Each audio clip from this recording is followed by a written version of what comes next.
अस्सलामुअलैकुम। मोहम्मद अज़हर सिद्दीक अपने programme maths views के साथ हाजिर खिदमत है। बहुत बड़ा दिन है। मैंने कहा था आपको कि पाकिस्तान में तब्दीलियाँ हो रही हैं तेज़ी से, और ये तेज़ी से तब्दीलियाँ जारी रह रही हैं। ये रुकने वाला मसला नहीं है, और आने वाला जो वक्त है, जो अगला हफ्ता है, वो पाकिस्तान में बहुत तब्दीलियाँ लेके आएगा। और यहाँ एक ही बात है जो मैं बार बार दोहराता हूँ, और मैंने 6 जून को भी ये बात कही थी कि पाकिस्तान को मिसाके पाकिस्तान की ज़रूरत है। अभी भी अगर आप ये सियासी जमातें मिसाके पाकिस्तान पे इकट्ठी ना हुई तो फिर बहुत देर हो जाएगी। अब ये डिपेंड करता है ये होती या नहीं होती। सियासी जमातों को अपना एक किरदार पॉजिटिव है, और बड़ा दिन जुमे का दिन नैब की तरामीम कलअदम करार दे दी हैं सुप्रीम कोर्ट ऑफ पाकिस्तान ने। 2-1 का फैसला है। चीफ जस्टिस उमर अता बंदियान ने हेड किया था बेंच को, जस्टिस जाजुल हसन, जस्टिस सईद मंसूर अली शाद। एशिया की नज़रसानी की दरख्वास्त दायर होगी। नज़रसानी का अपना है, एक और प्रोसीजर भी है, supreme court procedure and practice act जो है, जस्टिस काजी फैसला ने आते ही समाअत के लिए 18 तारीख के लिए रख ली है, तो उसमें अपील की रेमेडी भी अवेलेबल है। तो अब ये डिपेंड करता है कि यहाँ क्या होता है, क्या फ़ैसला होता है, और चीज़ें किस सिमत में आगे चलती हैं, ये आगे फ़ैसला होगा आपको। लेकिन ये मैं बता दूँ आपको, और जो ख़ास फैसले भी बातें हैं, अदालत ने अवामी ओहदों पर बैठे तमाम अफराद के मुकदमे बहाल कर दिए। 50 करोड़ की हद कम करने पर होने वाली तमाम मुकदमात वो भी बहाल कर दिए। 7 दिन में तमाम रिकॉर्ड मुतल्लिका अदालतों में भेजने का हुक्म भी दे दिया है ये सुप्रीम कोर्ट ने।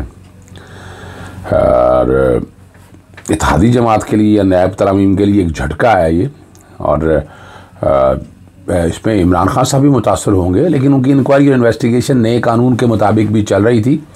तो हालांकि उन्होंने अदालत में खुद आके कहा था, और मैंने तो इस बारे में बता भी दिया था कि वो इस तरमीम से कोई फ़ायदा हो, जो कुछ भी हो, और ये इसलिए वो बड़ी खबर है उनका।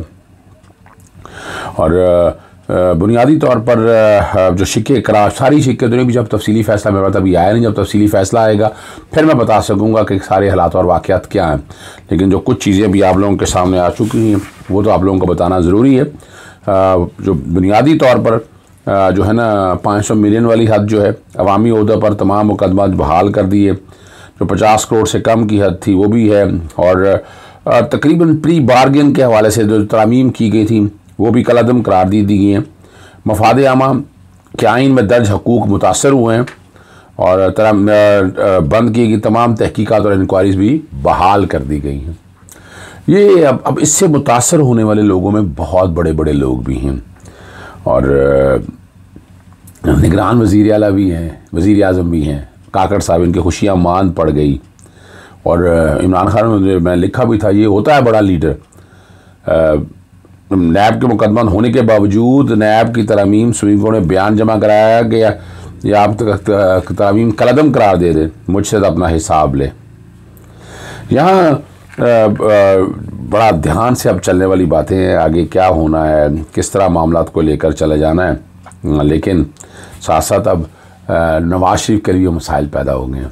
नवाज शरीफ ने तैयारी पकड़ ली थी ना 21 अक्टूबर की आने की, तो इन तरामीम के बाद नवाज शरीफ तो अभी बहाना बनेगा बीमारी का ही, या पार्टी की आदत आ जाएगी जनाब हालात ऐसे नहीं है पाकिस्तान में, तो नवाज शरीफ पाकिस्तान आ नहीं सकते हैं। तो ये वाले मामला भी बड़े ख़तरनाक हैं। और नैब वाला मामला जो है ना, अब चेयरमैन नैब, देखिए ज़रा समझिएगा बात को, कड़ियों से मिलाएं। चेयरमैन नैब उनके अपनी मर्ज़ी का आया, प्रोसिक्यूटर जनरल ने इस्तीफ़ा दे दिया था, डिप्टी चेयरमैन भी इस्तीफ़ा दे चुका था। इसका मतलब क्या है?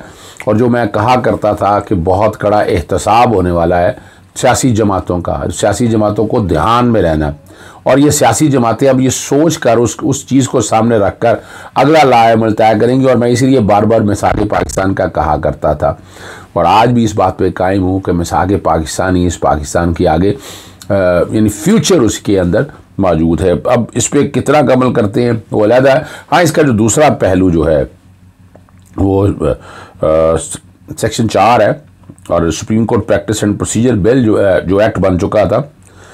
N appeal shall lie within 30 days from a final order of a bench of a Supreme Court who exercise jurisdiction under clause 3 of article 184(3) to a larger bench of Supreme Court, and such appeal shall for hearing be fixed with a period not exceeding 14 days।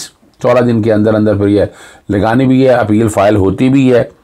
और 18 सितंबर के लिए chief justice साहब ने ये जो कानून जिसको challenge किया हुआ है इसकी समाअत भी मुकर्रर कर दी है। अब देखना ये है कि ये फुल कोर्ट बनाते हैं, जो फुल कोर्ट का एक बहाना रहा या जो मर्जी के, मैं तो नहीं समझता कि इस पर फुल कोर्ट बनाना चाहिए, लेकिन अगर फैसला कर लिया है आने वाले चीफ जस्टिस जो आज चीफ जस्टिस सब कल से बाकायदा अपने फ़राइज़ अंजाम देंगे तो फिर कोई कुछ नहीं कह सकता, लेकिन ध्यान से चलना होगा, ठीक है ना जी। और मैंने ये बात भी आप लोगों के सामने रख दी है। अब इसका अल्टीमेटली इम्पैक्ट क्या होगा? इम्पैक्ट 3 तरह से हो सकता है। अगर तो वो जो इल्ज़ाम लगाया जा रहा है सुप्रीम कोर्ट के ऊपर, चीफ जस्टिस के ऊपर, कि जनाब वो देयर इज़ अ पॉसिबिलिटी कि वो सारी ये तरामीम जब सामने आएँ, जो नज़रसानी तो अलहदा है 184(3) के तहत अगर अपील फाइल होती है तो अपील में ये सारे फैसले को कलअदम कर दे, लेकिन ठहरना बड़ा मुश्किल है क्योंकि इसमें बहुत सी तरामीम जो कंट्रोवर्शियल हैं, माजी से इतलाक़ का है, रिमांड के मैटर्स हैं, अपीलेट प्रोसीडिंग के कॉन्टेक्स्ट में लिमिट जो है करप्शन की क्या होनी है, आम आदमी अवामी उहदों के हवाले से, लेकिन प्राइवेट लोगों को यहाँ बचाना बहुत ज़रूरी है क्योंकि कारोबार बड़े तबाह हुए हैं इस हवाले से। मैं वो कुछ चीज़ जानता हूँ, इसलिए मैं वो बता रहा हूँ बार बार कि जो मेरे नॉलेज के अंदर चीज़ें मौजूद हैं वो इसलिए समझना बहुत ही ज़रूरी है। और अल्टीमेटली जो बुरी खबर है इस पर, आसिफ अली जरदारी साहब, शाहिद खाकान अब्बासी, नवाज शरीफ, शहबाज शरीफ और बहुत से लोग हैं जिनको ये रिलीफ मिला था, वो रिलीफ अब इनके हाथ से निकल गया है। तो ये तैयारी करें अगले मैदान की, उस मैदान में इनके साथ क्या होगा वो आप समझ सकते हैं। वो बड़े सारे नहीं जाना है, उन हालात इन सब के लिए बहुत बुरे हैं और अभी भी इनको होश ना आई तो फिर वही हाल होगा, फिर दास्तानों में नाम नहीं रहेगा। सिर्फ इमरान खान को नीचे फेंकने के लिए चले थे, फंस वो खुद गए हैं। ये डेथ ट्रैप है, डेथ ट्रैप जिसके अंदर ये बड़ी बुरी तरह से फंस चुके हैं। आगे मैं ले चलता हूँ, कुछ हाई कोर्ट में हेयरिंग है और एक बड़ी ज़बरदस्त बात है, जैसे शाहिद करीम साहब ने कहा है, जगह जगह तरक्याती मनसूबे शुरू करके हुकूमत क्या शो करना चाह रही है, क्या निगरान में इलेक्शन लड़ना है जो इतने तरक्याती मनसूबे कर रहे हैं और निगरान हुकूमत को अपना कमाल दिखाने के चक्कर में है।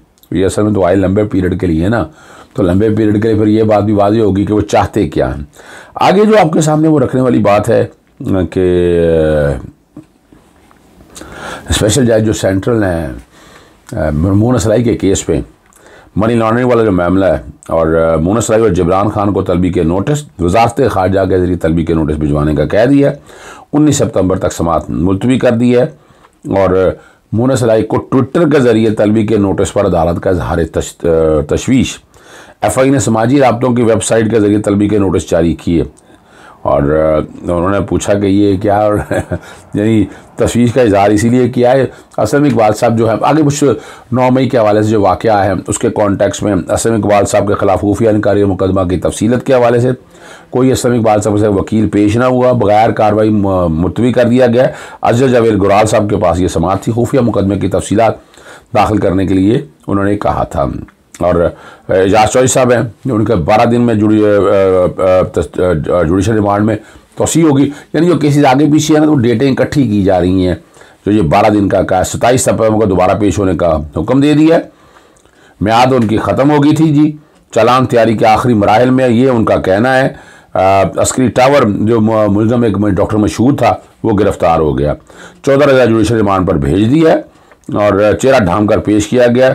शनाख्त करने की इस्तदा की है और थाना गुलबर्ग 1273/2। अब ये भी क्या क्या लोग कौन कौन लोग पकड़े जाने हैं, अब क्या कह सकते हैं, मैं तो और कुछ नहीं कहना चाहता, लेकिन ये चीज़ें आप लोगों के सामने मौजूद है। सिर्फ आखिर में ज़मानतें शुरू हो गई हैं, उसमें जो रुबीना है साबिक़ रुकन असम्बली रुबीना जमील की ये नीचे इस्तदार दहशतगर्दी कोर्ट से उनकी जो ज़मानत मंजूर हुई है। अहम सियासी रहनुमा जो जज एजाज वोटर ने किया जी 96/2003 मरकज़ी FIR में नामज़द होने वाली पहली मुलजमा है और सियासी इंतकाम का निशाना बनाया गया। सियासी इज्तिमा करना हर पाकिस्तान का हक़ है, आइन में भी सियासी इज्तिमा की इजाज़त देना है। पुलिस ने सियासी मुजाहिरीन करने वालों को भी मुकदमे में नामज़द किया जो बदनीति है। पुलिस तफ्तीश के बावजूद मुलजमा के खिलाफ एक भी काबिल कबूल शहादत पेश ना कर सकी। ये जो दलाइल है, रिकॉर्ड के मुताबिक मेडिकल ग्राउंड पर, अब जो मज़ेदार बात है, रिकॉर्ड पर मेडिकल ग्राउंड पर जो है ना रुबीना जमील की ज़मानत मंजूर की जाती है। मुलजमा खाली हाथ थी और सिर्फ सियासी नारेबाजी कर रही थी। 1 लाख के मुचलके जमा कराने का कहा है।